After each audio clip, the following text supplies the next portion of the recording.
Hai, ya jadi gue pengen cerita. Kemarin gue baru aja touring naik motor kelilingin Pulau Jawa. Dari Jakarta sampai Bromo, dari Bromo balik lagi ke Jakarta. Perginya, ini gue pengen cerita yang soal Gunung Lawu ya. Perginya dari Jakarta gue ke Semarang, Semarang gue ke Jepara, Jepara gue ke Pati, Pati gue ke Nganjuk. Dan dari Pati ke Nganjuk gue ngelewatin daerah Rembang, Blora, Cepu, Ngawi. Gue pikir itu jalur aman-aman aja, tapi ternyata itu jalur hutan coy. Dan gue jalannya itu malam. Gue dari Pati itu abis Isa dan sampai di Nganjuk jam 2. Sepanjang jalan dari Rembang sampai Ngawi itu jalan bener-bener sepi. Itu kanan kiri bener-bener hutan. Dan gue nggak ngeh. Gue kan lihat di Google Maps ya, jalurnya itu emang banyak belok-belok gitu. Dan gue lihat di Google Maps juga kanan kiri hutan. Tapi gue nggak ngeh kalau di maps tersebut di bawah sebelah bawah kiri dari Google Maps itu adalah Gunung Lawu. Sedangkan gue udah tahu Gunung Lawu itu angker karena gue sering nonton di On The Spot, terus di YouTube orang. Banyak yang menceritakan yang kalau mereka naik Gunung Lawu mereka pasti bakalan diganggu. Dan bener aja, sepanjang perjalanan dari Rembang sampai ke Ngawi itu jalan bener-bener sepi coy. Bener-bener sepi banget dah. Dan ada kali 30 kilometeran gitu, mungkin lebih gue rasa, karena hampir 1 jam lebih gue di jalanan itu bener-bener sendirian, gak ada yang searah sama sekali. Kalau lawan arahnya ada, tapi paling mobil tanah gitu. Yang kalaupun searah sama gue ada, paling cuman mobil tanah. Dan gue gak mungkin bareng sama dia, karena mobil-mobil kayak gitu jalurnya lama, jalannya tuh pelan banget, slow. Jadi mau gak mau ya gue salip. Dan sepanjang jalan sepi coy, kanan kiri bro. Ya Allah. Dan gue nggak tahu kalau di situ tuh ada Gunung Lawu. Mungkin kalau misalnya gue tahu Gunung Lawu di situ ada, gue nggak bakalan berani. Mungkin ya. Ya, gue orangnya nggak takut sih sama setan-setanan gitu. Mungkin gue lebih ke menantang setan-setan kayak gitu. Gue nggak takut. Tapi sepanjang jalan dari situ, itu hawa mistisnya gede banget coy. Sumpah gede banget. Gue aja nih ya, orang yang nggak takut sama setan-setan begitu, sepanjang jalan, ini lagi bawa motor nih, tiba-tiba nih, zeng, waduh, merinding bro, ampun gue mah. Dan itu nggak cuma sekali 2 kali, sering, sepanjang jalan, lagi ngebut ya, tiba-tiba, zeng, aduh, ngeri. Pokoknya lu jangan pernah lewatin yang namanya daerah. Kalau lu dari Pantura nih ya, terus mau ke arah tengah, itu pas di Rembang, jangan deh. Nanti bisa tuh ada jalur yang namanya motong ke arah Ngawi atau ke Nganjuk, itu dari Rembang, terus turun ke Alas, itu ke Alas ya kalau nggak salah namanya, Blora, terus Muntilan apa Mentingan gitu, terus tembusnya ke daerah Cepu, terus nanti turun lagi ke bawah ke Ngawi, atau kalau ke kiri ke arah Banjarnegara atau Bojonegoro gitu, gue lupa lah, lihat aja di maps. Dan ternyata nggak cuman setan doang, di daerah situ juga rawan banget sama yang namanya begal.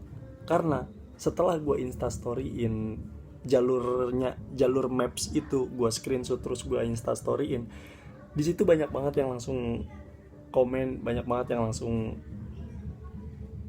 nge-DM gue bilang, anjir lu berani banget lewat situ sendirian. BTW gue kan touring motorannya cuma sendirian ya. Terus mereka juga tahu kalau gue touring motornya ke Bromo itu cuma sendirian tanpa temen. Dan begitu mereka tahu gue habis ngelewatin situ malam-malam,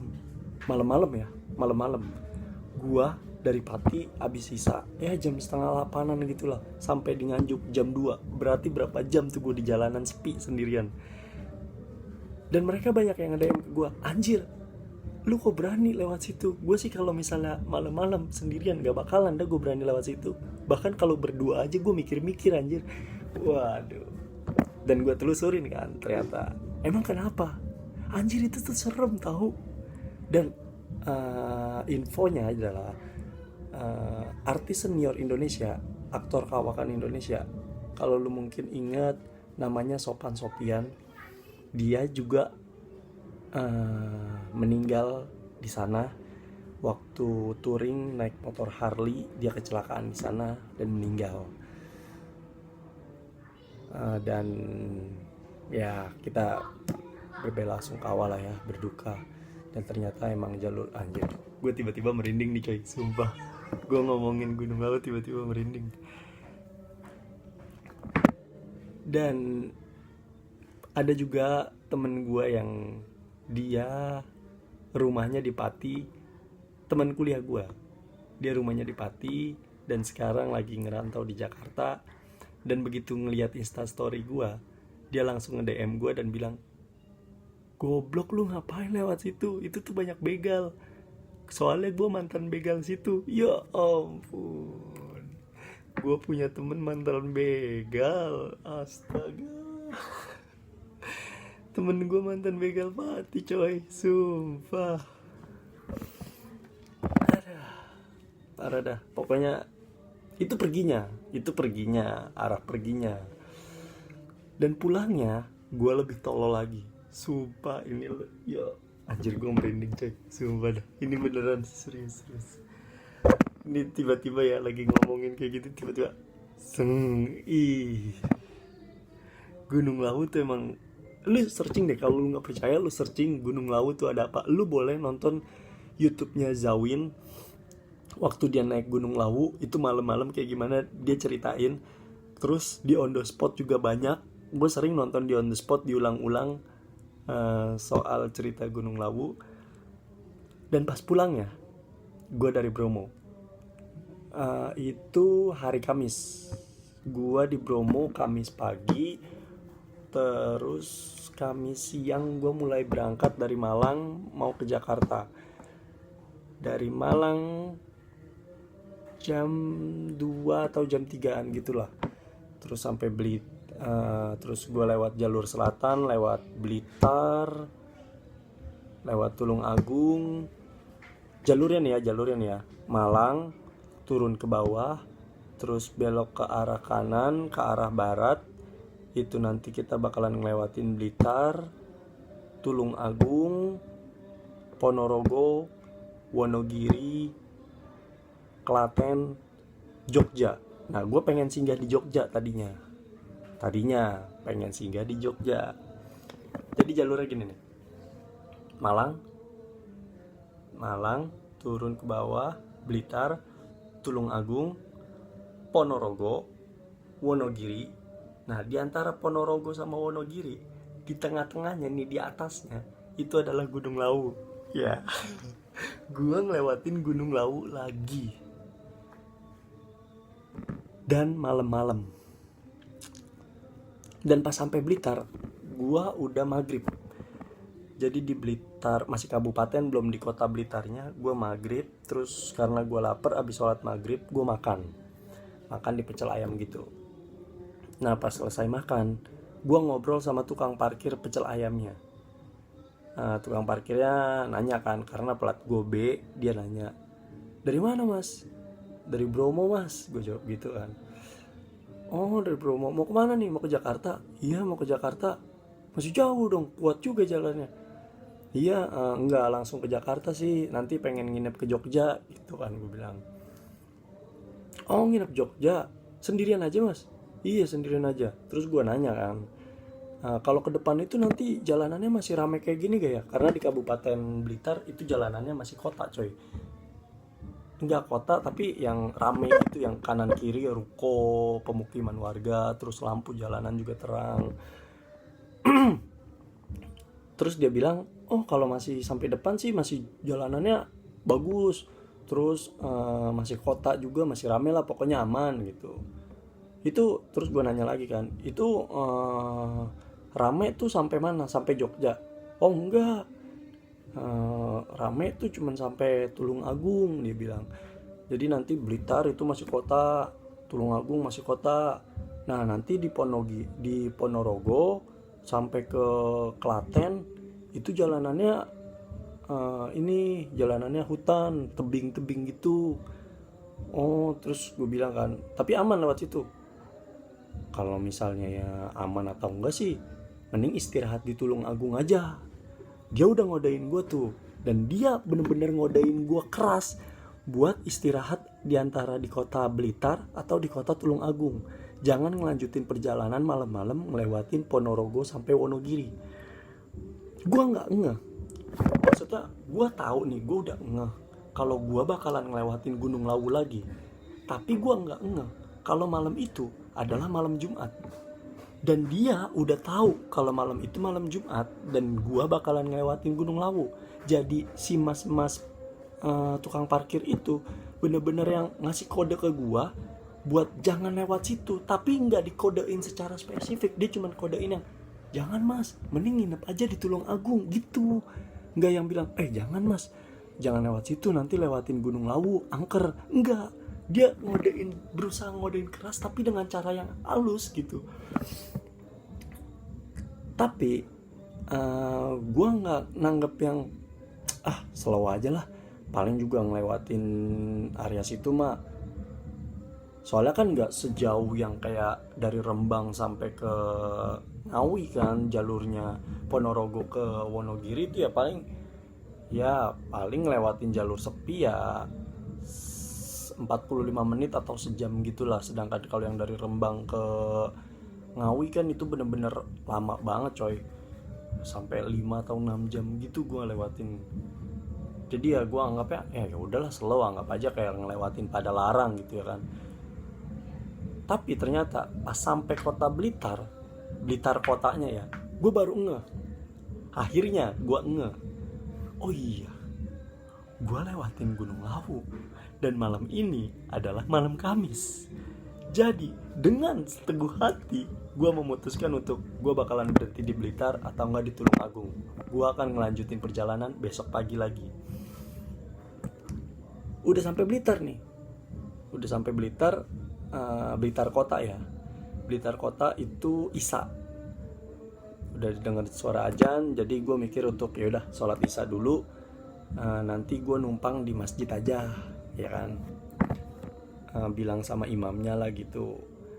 Habis sholat Isya, udah selesai sholat Isya, gue udah rencana mau nginep di musola tersebut. Tapi gue udah rencana mau nginep di musola tersebut dan udah pengen minta izin sama si imamnya untuk numpang istirahat di musola tersebut. Tapi karena gue ngelihat di musola tersebut nggak ada yang namanya colokan, jadi gue mikir, aduh kalau misalnya gue nginep di sini susah nih, karena besok gue masih butuh HP, butuh ngecas, butuh sinyal kan, butuh Google Maps gitu, butuh buka untuk Google Maps. Sedangkan kalau misalnya gue nggak ngecas malam ini, besok gue bakalan kebingungan gitu ya kan. Jadi gue memutuskan untuk ya udahlah jalan lagi aja, nanti gue berhenti di Tulung Agung aja. Karena masih jauh juga kan, lumayan kan, makan waktu sejam 2 jam lah buat ke Tulung Agung karena jaraknya panjang banget.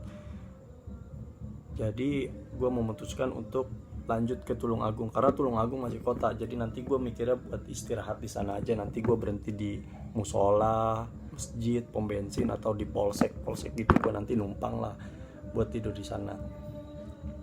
Tapi pas sudah masukin kota Tulung Agung, gue udah teguh banget, gue nggak mau ngelewatin Ponorogo dan Wonogiri dalam keadaan sendirian, karena gue yakin ini pasti bakalan kenapa-napa. Karena feeling gue udah nggak enak coy, dari kota Blitar kota itu, gue udah feeling anjir kalau gue terusin ini perjalanan, gue yakin bakalan kenapa-kenapa di jalan. Bangsat, ini tiba-tiba langsung rinding coy ngomongin ini. Tapi pas sampai di Tulung Agung, gue kan udah bener-bener seteguh hati, udahlah gue tidur di Tulung Agung aja gitu. istirahat di Tulungagung, besok pagi baru lanjutin lagi. Tapi pas di Tulungagung, tiba-tiba pas gue lagi jalan slow, karena kan gue sambil nyari-nyari kan buat istirahat, jadi jalannya slow, nggak ngebut. Tiba-tiba ada 2 motor dari belakang, lumayan kencang, platnya B, dimana plat B itu adalah Jakarta. Dan pakaian orang motoran gitu, orang abis touring gitu, bawa tas banyak, jaket lengkap, pakai pelindung segala macem, safety lah pokoknya. Jadi gue bakalan mikir, oh ini pasti bakalan mau ke Jakarta juga. Jadi gue susul dia, gue kebut, terus gue susul, gue bilang, gue pepet gitu kan, bang, bentir gitu. Terus ternyata dia dari komunitas tunarungu, namanya JTC, Jakarta Tunarungu Community. Gue panggil dia nggak denger kan, jadi gue pepet gitu, terus gue mainin lampu jauh, lampu dekat, sehingga dia notice kalau gue ada di sampingnya, dan dia kaget gitu, dikira gue begal gitu kan. Pas dia nengok, dia rada curiga gitu dan udah pengen ngegas, ngebut lagi, tapi gue pepet lagi, terus gue nunjuk plat gitu, nih gue plat B. Terus dia baru akhirnya dia bilang gue berdua sama di depan. Ya udah, kita nyamperin temennya lagi, terus akhirnya mereka berhenti, gue berhenti. Terus ternyata pas mereka buka helm, mereka ngasih tahu kalau mereka adalah tunarungu. Jadi komunikasi gue sama mereka yaitu dengan cara WhatsApp. Jadi gue ketik, terus gue kasih tahu dia, terus gue ketik lagi, terus gue kasih tahu dia, terus dia juga begitu. Dan gue nanya ke dia mau kemana, mau berhenti ke Jogja dia, sedangkan gue juga sama kan, mau berhenti ke Jogja. Akhirnya yaudah kita bareng aja, yaudah kita bareng bertiga, karena gue sendiri doang gitu. Yaudah akhirnya bareng bertiga tuh. Akhirnya, dan dia pakai Waze itu dia memilih jalur yang tercepat, sedangkan jalur tercepat itu motong-motong sawah. Jadi sepanjang Tulungagung dia bener-bener yang jalur sawah. Anjir, gue udah mikir, anjing ini beneran orang atau udah setan dari Tulungagung sih anjing.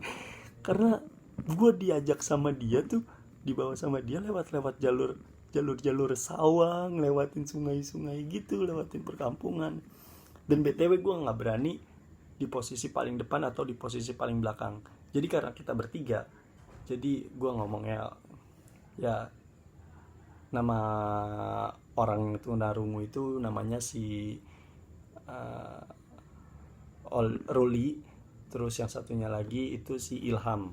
Nah gue minta pertama yang di barisan paling depan itu si Ruli, gue kedua, terus Ilham di ketiga. Pokoknya gue nggak berani paling depan dan gue nggak mau paling belakang, karena nanti kalau kenapa-napa gue nggak tahu ya kan. Karena dia kan tunarungu, jadi bener-bener dia nggak denger dan dia nggak bisa ngomong. Jadi komunikasi kita ya cuma lewat HP doang. Dan pas sampai, dan BTW dia nggak tahu kalau nanti dia bakalan ngelewatin Gunung Lawu, dan dia juga belum tahu kalau malam ini malam Jumat. Jadi sepanjang jalan mereka masih santai-santai aja, sampai akhirnya kita udah masukin daerah Ponorogo dan udah mau masukin tempat-tempat yang sepi. Gue minta untuk istirahat sebentar ke Indomaret buat melipir sebentar, untuk beli minum, cuci muka segala macem, buat ngisi perut, beli sari roti. Terus akhirnya kita ngobrol-ngobrol dulu, dan gue ngasih tahu, gue nanya dulu ke mereka, kalian mau lewat rute mana? Karena pilihannya itu ada 2. Satu, lewat Pacitan, jadi Blitar, Tulungagung, Ponorogo, bisa lewat ke bawah, yaitu lewat Pacitan. Lebih lama, jauh, tapi jalanannya gede, jalanan raya gitu. Atau lewat Ponorogo, bablas ke Wonogiri, jadi cuman lurus doang, kelihatannya di peta lurus, padahal mah liak-liuk lewat hutan gitu. Tapi lebih cepat, mungkin cepatnya itu bisa setengah atau 1 jam lebih cepat. Akhirnya mereka ngasih tahu Waze-nya bahwa nih rute kita, dan yang gue lihat adalah yaitu rute Ponorogo ke Wonogiri. Dan gue langsung WhatsApp mereka, gue bilang yaudah kalau kita lewat sini, gue ngeyakinin mereka, yakin mau lewat sini, soalnya tempat ini tempat angker. Gak gimana ya, gue WhatsApp, oh gini, yakin mau lewat sini? Terus dijawab, iya soalnya ini jalur tercepat.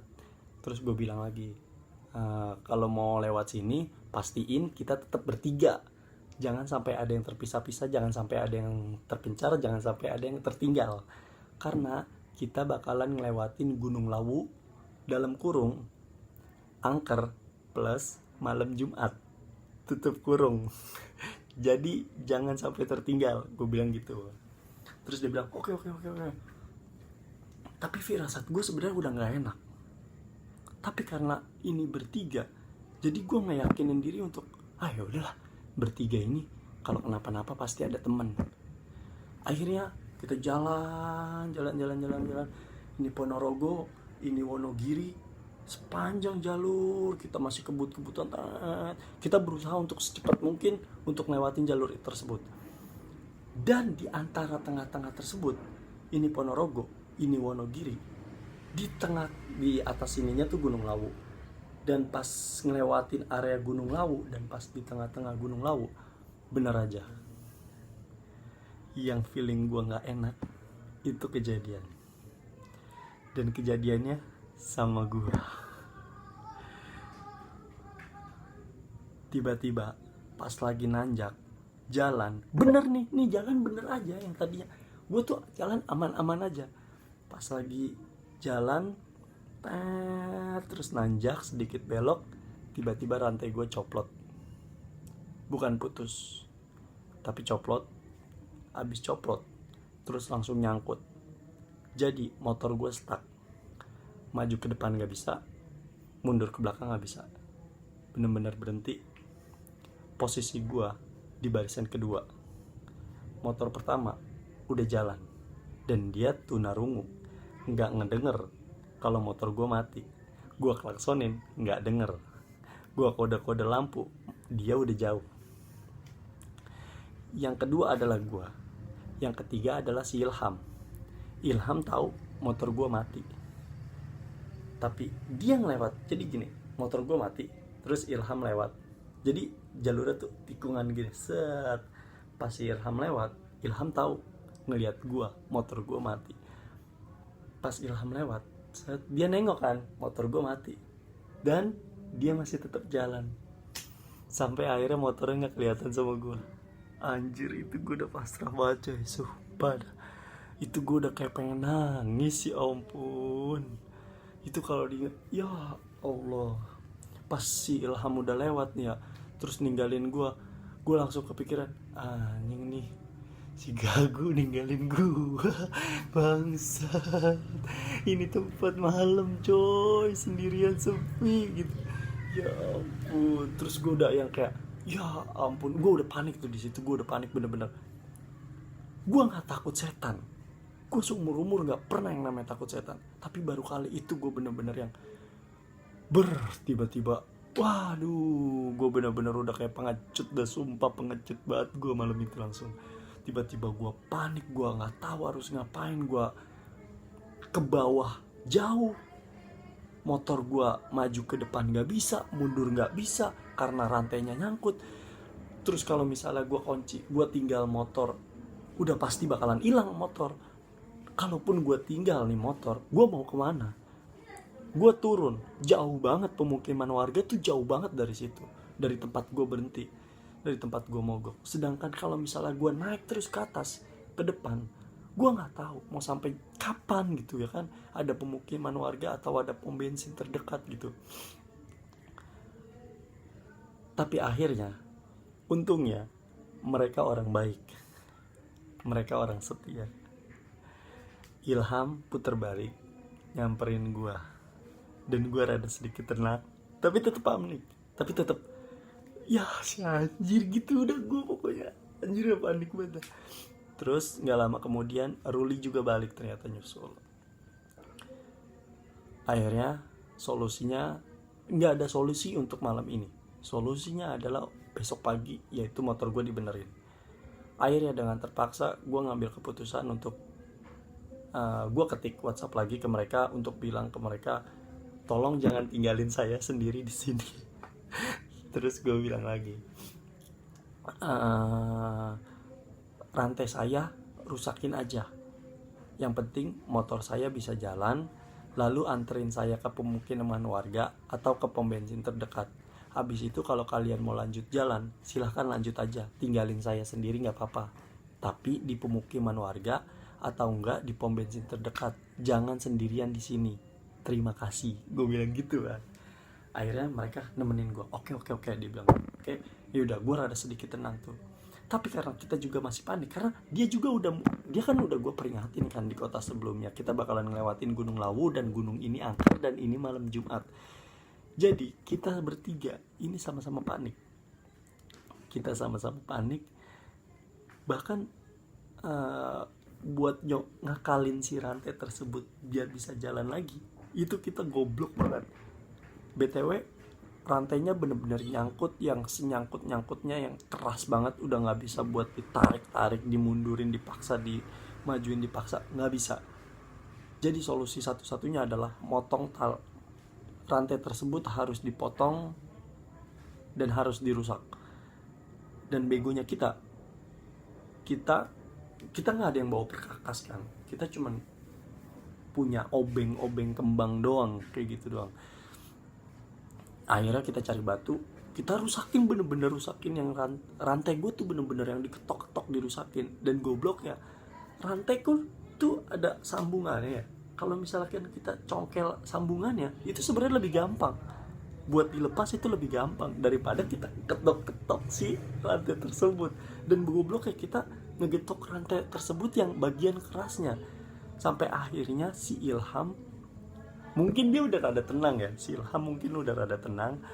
Akhirnya dia menemukan cara bahwa membongkar rantai ada sambungannya. Akhirnya dia ketemu, dia nyari sambungannya, terus dilepas, dan bener langsung lepas gitu ya kan. Akhirnya rantai udah copot, gue masukin plastik, semua onderdilnya gue masukin plastik, dan akhirnya motor gue bisa jalan lagi. Itu solusi, itu masalah pertama, udah selesai. Masalah keduanya adalah bagaimana caranya membawa gua dan motor gua yang gak bisa jalan karena gak ada rantainya ini ke pemukiman warga atau ke pom bensin terdekat. Akhirnya gue searching dulu di Google Maps SPBU terdekat, dan jaraknya lumayan dekat, yaitu 6 menit dari lokasi gua mogok. Tapi PR-nya adalah ini adalah tanjakan, rada susah untuk disetut. Jadi mereka berdua udah nyoba nyetut tapi berat gitu. Akhirnya kita berhenti dulu sebentar, lalu gue minjem motornya si Ilham untuk nyari tali ke depan. Pas udah ke depan, gue ketemu sama 2 orang lagi tidur di depan rumah. Gue nggak tahu, kayaknya dia juga anak touring juga, cuman lagi istirahat di depan rumah orang. Terus dia pakai sarung gitu, gue pinjem sarungnya, maaf bang kalau lu nonton ini. Sarungnya gue pinjem untuk ngederek motor gue, dan gue nggak balikin. Ya sarung itu ada di pom bensin. Tapi ternyata sarung tersebut nggak dipakai karena nggak bisa juga. Akhirnya motor gue disetut-setut juga, tapi dengan 2 kaki, kiri Ilham, kanan si Ruli. Dan akhirnya kita sampai di pom bensin, dan sesampainya gue di pom bensin, gue langsung nanya sama petugas pom bensin, dan si petugas pom bensinnya tuh yang kayak ya udah welcome aja, terus yang kayak mereka tuh udah sering banget gitu nemu hal-hal yang kayak gitu. Jadi mereka langsung nyuruh gue buat istirahat. Karena begitu gue sampai pom bensin, gue nanya sama karyawannya, Mas, karyawan sini kalau parkir motor di mana? Karena kan si pengunjung sama si karyawan kan parkiran motornya pasti dibedain tuh, sedangkan parkiran buat si karyawan kan pasti lebih aman dong. Jadi gue nanya, Mas, parkiran buat si karyawan di sini kalau parkir motor di mana ya? Soalnya saya dari Jakarta, habis dari Bromo, terus motor saya nggak bisa jalan karena rantainya habis putus. Terus dia bilang, oh ya udah, masnya istirahat aja, motornya parkir di belakang situ, nanti dikunci stang, helmnya dibawa aja, istirahat di ruangan karyawan, nanti di situ ada tiker, langsung gelar tiker aja, langsung tidur aja, besok motornya dibenerin besok pagi, di depan ada bengkel kok. Mereka kayaknya udah pengalaman ya, udah sering banget gitu nemu-nemu yang kayak gini.